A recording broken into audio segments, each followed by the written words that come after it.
नमस्कार बच्चों, स्वागत है आपका अपने YouTube चैनल रहना सेंट्रल पर। विस्फोटक और ज़बरदस्त इंटरव्यू आपका माननीय हमारे सबके प्रिय एडवोकेट अंकुर सिद्धार्थ जी का। और आपके सारे डाउट, चाहे वो किसी भी प्रकार का आपका डाउट हो, उसको दूर करने का हमने प्रयास किया है। माननीय एडवोकेट साहब ने अपने बिल्कुल इत्मीनान से पूरे मामले को समझाया कि क्या मामला है, कैसे, कहाँ प्रॉब्लम है। 56-57 का मामला हो, LPA 1037 हो, चाहे आपकी LPA ये जो आपका टेक्निकल ग्लिच का मामला हो, चाहे ग्रुप डी का मामला हो, चाहे सोशो इकोनॉमिक का हो, चाहे TGT का हो, सारे केसेस, या चाहे JEE का हो, सारे केसेस को हमने एडवोकेट साहब से कवर किया है। तो आप भी इत्मीनान से सुनिए उनकी सारा इंटरव्यू और इसको ज़्यादा से ज़्यादा शेयर कीजिए। धन्यवाद। नमस्कार सर। हाँ जी नमस्कार।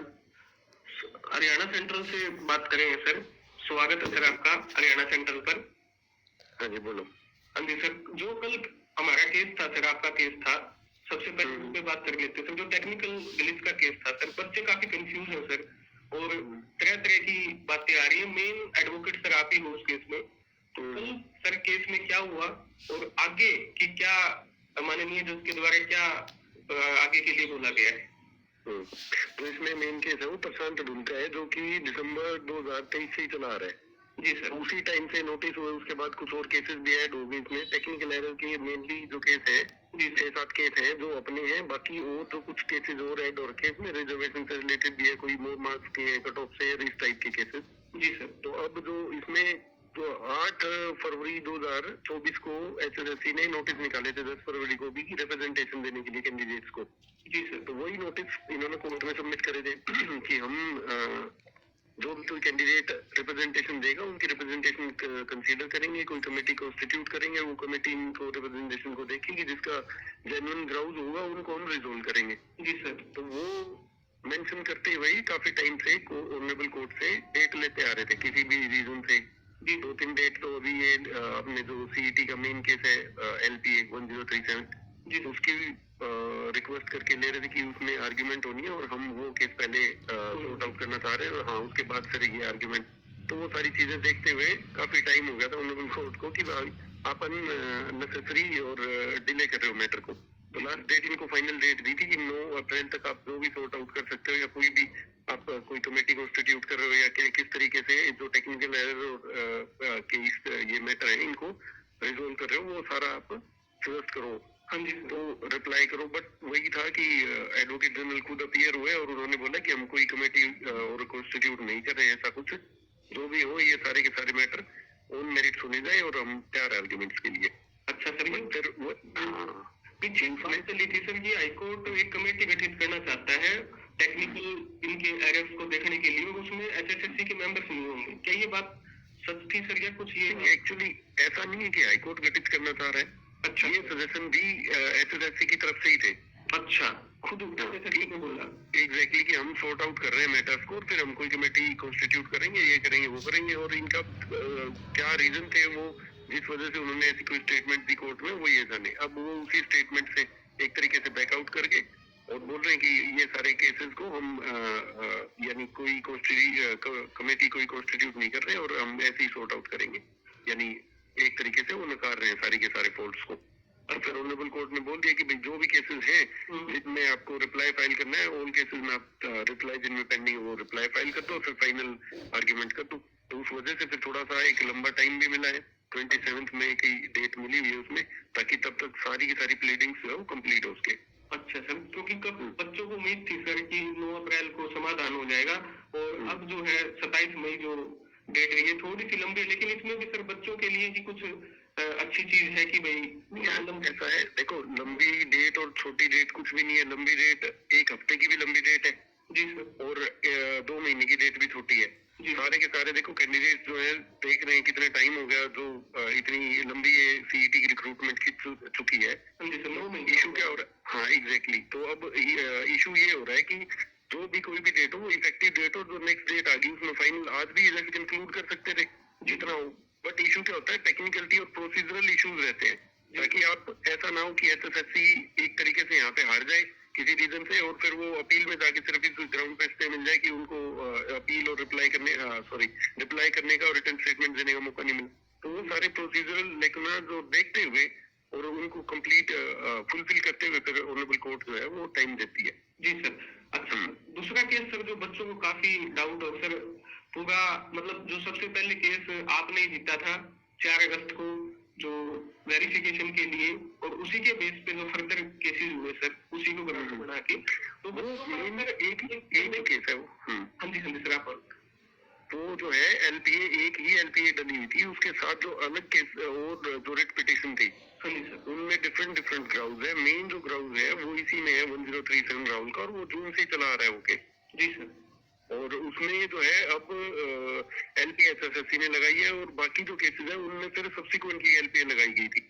जी सर। तो एक तरीके से अब वो सारे मैटर क्लब्ड है, और उनके अंदर जो आर्ग्यूमेंट होनी है वो साइड बाय साइड उनके ये केसेस चल रहे थे, जो सोशो इकोनॉमिक के मार्क्स जो चैलेंज कर रखे हैं अलग, तो वो क्लब हुए किसी तरीके से। जिस दिन आर्ग्यूमेंट हुई तो एचएसएससी ने ये एक तरीके से अपना मैटर रखा गया, और कोर्ट में भी कि पहले जो मैटर है वो वेरिफिकेशन की जो वायदी चैलेंज हो रखी है सोशो इकोनॉमिक के 5 मार्क्स, उनको सुना जाए, ताकि अगर वो हट ही जाते हैं तो फिर यहाँ वेरिफिकेशन का तो मैटर ही खत्म हो जाता है, ग्राउंड ही खत्म हो जाएगा। हाँ एग्जैक्टली।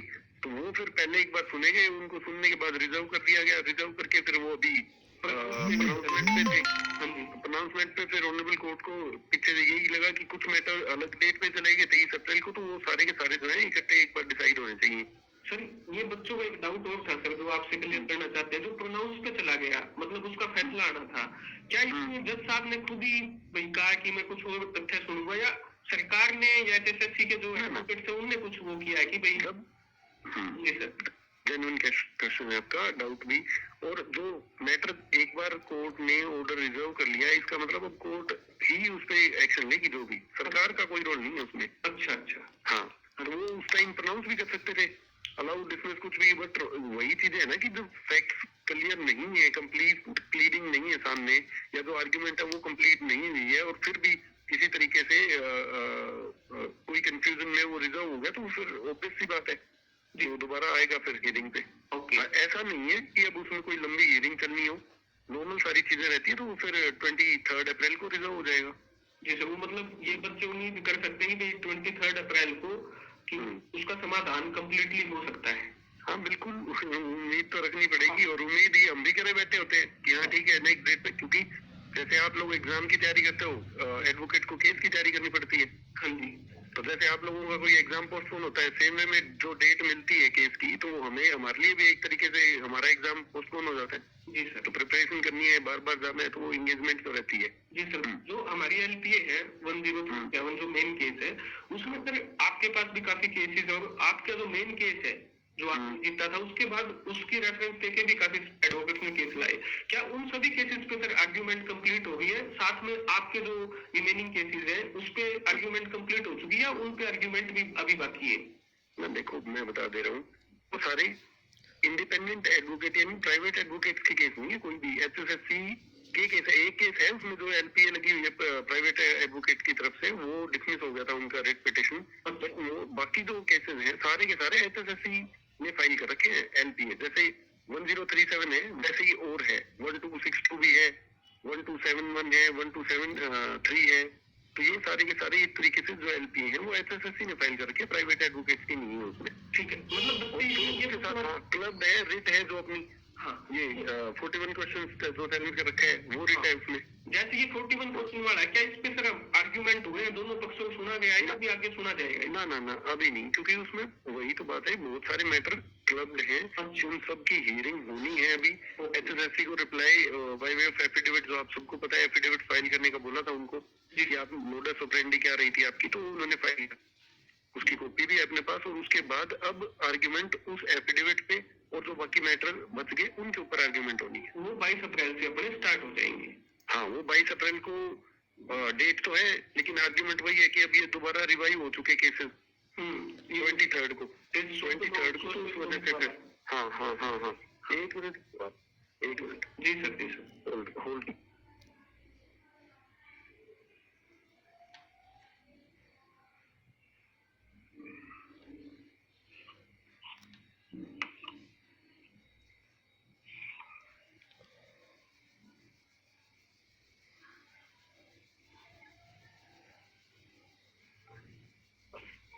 हाँ जी सर। हाँ जी, आप बोलो।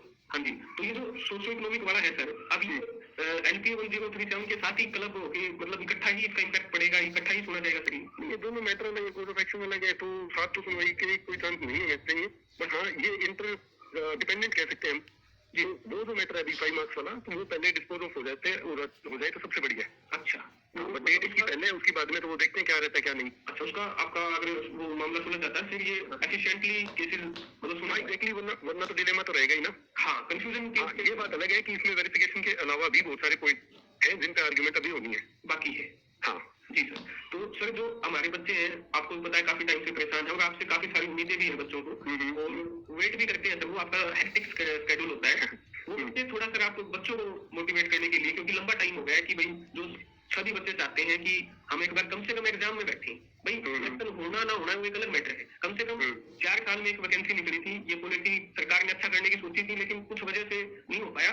लेकिन आपकी तरफ से एज ए पर्सन और एज ए एडवोकेट सर बच्चों के लिए क्या आप कहना चाहोगे, क्या मोटिवेट करने के लिए थोड़ा सा? नहीं ऐसा है, देखो काफी टाइम पहले भी यही बातें बोली गई है, डिले हो रही है चीजें, तो डिले का इसका मतलब ये नहीं है कि एसएससी की जीत है डिले में, ठीक है, और इन डिले का ही रिजल्ट है, तो कहीं ना कहीं हम देख रहे हैं कि एसएससी के चेयरमैन भी अपना पद छोड़ना पड़ा है और चीजें समझ रहे हो आप। जी सर, अब बच्चों को तो इतना ही देखना है कि अगर कोई डेट मिल रही है तो उस डेट का जितना टाइम है उस टाइम को यूटिलाइज करे पढ़ाई में, ऑप्टिमाइजेशन अच्छे से करें। हाँ, और जैसे किसी की कोई प्रिपरेशन नहीं है तो उसको प्रिपरेशन को अपने कंप्लीट करो।